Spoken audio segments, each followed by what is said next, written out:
Alright, well, as you can see, I am fixing the PlayStation 3 now. I got the GPU and CPU cleaned up. I used the heat gun.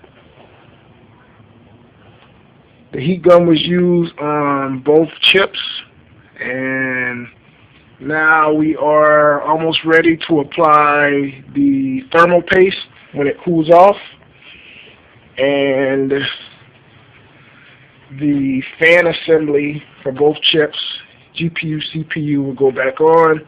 I put the fan back on here, and we will bolt the PlayStation 3 up, and we will see if this works. I'm using YouTube as a reference to help me out, and we will see how this comes out, man. Hopefully at least cuts on.